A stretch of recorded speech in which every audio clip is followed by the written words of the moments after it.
You send a text and then immediately reread it 3 times, wondering if the tone came across wrong.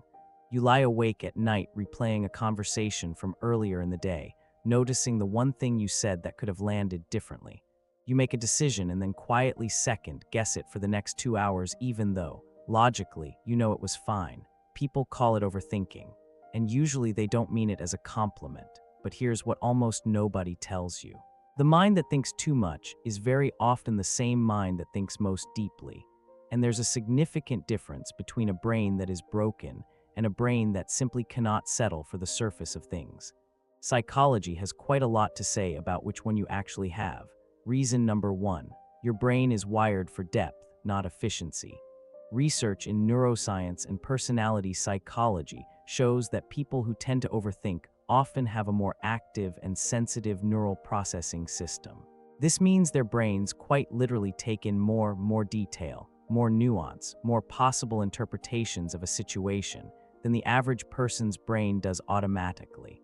Psychologist Elaine Aron, whose research on highly sensitive people has influenced the field for decades, found that roughly 20% of the population processes information at a fundamentally deeper level than others. They notice more. They consider more. They feel the weight of decisions more acutely. And from the outside, this can look like anxiety or indecision. From the inside, it often feels like being unable to turn the volume down. But here's the other side of that.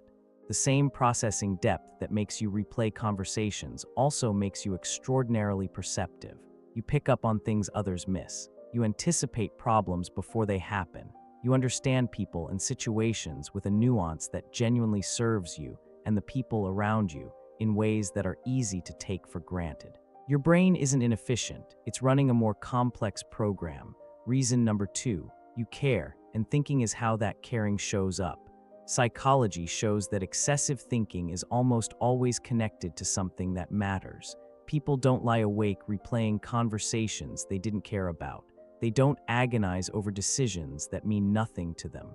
The thinking follows the caring like a shadow. Research on what's called repetitive thought, the mental habit of going over things again and again, shows that it tends to be highest in people who have strong values, high standards for themselves and their relationships, and a genuine investment in getting things right. The person who sends that text and immediately worries about the tone isn't being neurotic. They care about the person they sent it to. The person who second guesses a decision for hours isn't being irrational. They take their choices seriously. Thinking too much is often just caring too much wearing a different face. And while the world is quick to pathologize the anxiety that comes with it, it rarely stops to acknowledge the conscientiousness underneath it. You think this much because you are someone for whom things genuinely matter. That is not a flaw in your character. It is one of the most defining and admirable things about it. Reason number 3, your thinking mind is also your most creative asset. This is the connection that tends to surprise people most. Research consistently links what's called a highly active default mode network, the part of the brain most associated with internal thought, rumination, and yes, overthinking, to higher levels of creativity, imagination, and problem-solving ability.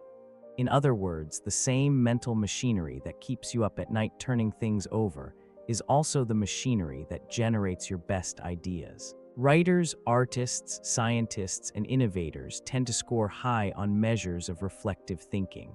The mind that won't leave a problem alone is very often the mind that eventually finds the solution everyone else missed. The thinking isn't the problem. The thinking without direction or rest is where it becomes exhausting.